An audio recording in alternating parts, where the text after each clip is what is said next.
Assalamualaikum warahmatullahi wabarakatuh. Perkenalkan, nama saya Alawiyah. Saya mahasiswa dari Universitas Kadar Bangsa Palembang, jurusan Kebidanan, Prodi Sarjana Kebidanan Khusus kelas 5A. Di sini saya akan menjelaskan tentang gizi pada ibu hamil. Kekurangan energi kronik atau yang sering disebut dengan KEK adalah kondisi yang sebaiknya dihindari pada masa kehamilan. Tak hanya mengganggu kesehatan ibu, pertumbuhan bayi di dalam kandungan juga rentan bermasalah bila ibu hamil mengalami kekurangan energi kronik. Yuk, kenali lebih jauh tentang kekurangan energi kronik pada ibu hamil dan cara mengatasinya. Kekurangan energi kronik atau KEK pada ibu hamil. Apa itu KEK? Kekurangan energi kronik atau KEK adalah kekurangan energi yang memiliki dampak buruk terhadap kesehatan ibu dan pertumbuhan perkembangan janin. Ibu hamil dikategorikan KEK jika lingkar lengan atas atau lila kurang dari 23,5 cm. Kondisi ini biasanya terjadi pada wanita usia subur yang berumur 15-45 tahun. Ibu hamil yang menderita kekurangan energi kronis berisiko tinggi untuk mengalami preeklamsi. Selain preeklamsi, komplikasi kehamilan lainnya yang juga mengintai ibu hamil dengan KEK adalah perdarahan vagina, hipertensi, diabetes gestasional, dan ketuban pecah dini. Selain pada ibu hamil, kekurangan energi kronis atau KEK adalah kondisi yang juga umum terjadi pada anak dalam masa pertumbuhan, terutama pada masyarakat yang berpenghasilan rendah. Apa penyebab KEK pada ibu hamil? Ada beberapa faktor yang bisa menyebabkan seseorang ibu hamil mengalami kekurangan gizi kronis, di antaranya sebagai berikut. Yang pertama, asupan makanan yang tidak sesuai dengan kebutuhan. Ibu hamil memerlukan asupan makanan yang lebih. Hal ini tentu tidak sama seperti wanita normal seusianya. Pasalnya, asupan makanan ini akan menentukan status gizi ibu hamil. Ketika ibu hamil tidak terpenuhi kebutuhan energinya, janin yang dikandungnya juga beresiko mengalami kekurangan gizi. Alhasil, pertumbuhan dan perkembangan janin menjadi terhambat. Yang kedua, usia ibu hamil terlalu muda atau tua, di mana usia turut mempengaruhi status gizi ibu hamil.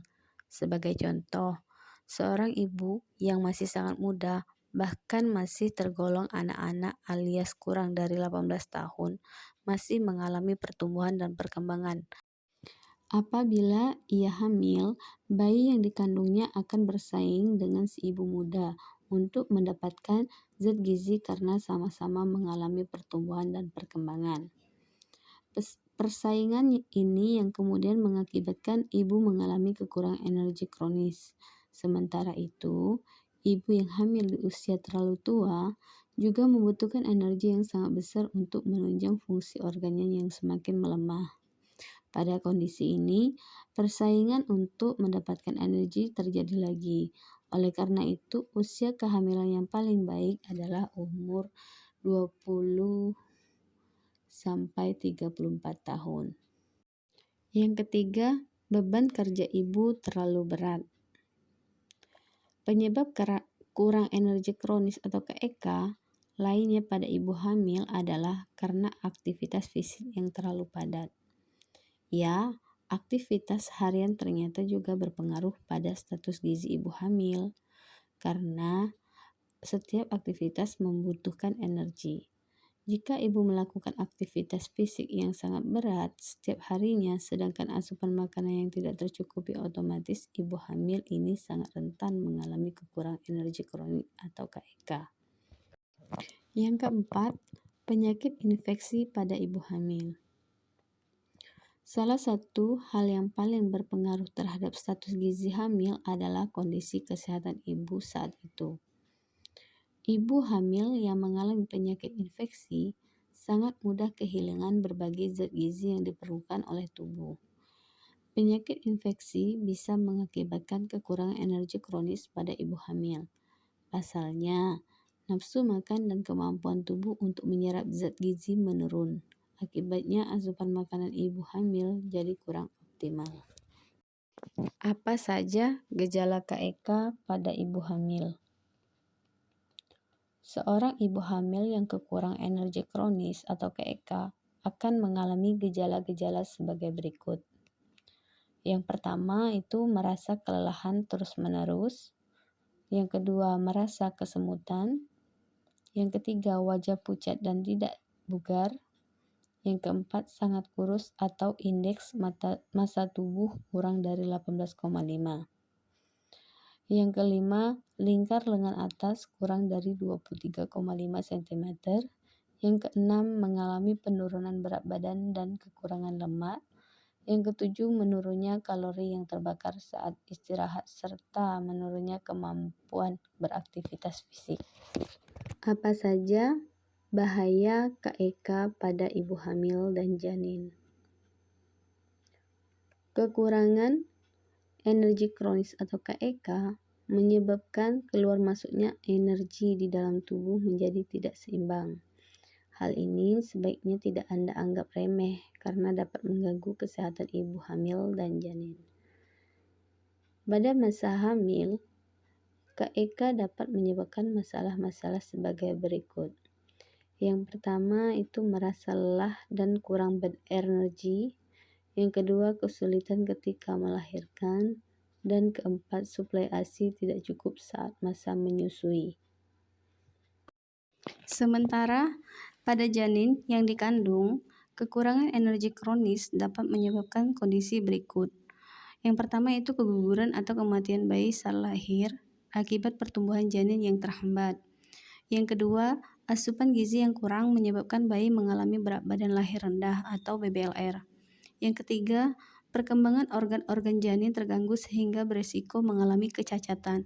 Yang keempat, gizi yang kurang mempengaruhi kemampuan belajar dan kecerdasan anak. Berbagai upaya yang bisa dilakukan untuk mengatasi kondisi ini antara lain sebagai berikut. Yang pertama, pemberian makanan tambahan atau PMT pada ibu hamil. Yang kedua, memastikan ketersediaan makanan bergizi di rumah. Yang ketiga, menerapkan pola makan yang benar dan asupan gizi yang penting saat hamil. Yang keempat, mengobati penyakit infeksi yang mungkin mengganggu pencernaan ibu hamil. Yang kelima, menjaga kebersihan dan kesegaran makanan yang dikonsumsi. Untuk mencegah kurang gizi saat hamil, sebaiknya ibu mengkonsumsi makanan kaya nutrisi seperti telur, ikan, ayam, dan daging yang sudah dimasak hingga matang. Yang kedua, sayuran dan buah-buahan segar. Tiga, nasi dan umbi-umbian. Yang keempat, kacang-kacangan serta susu ibu hamil.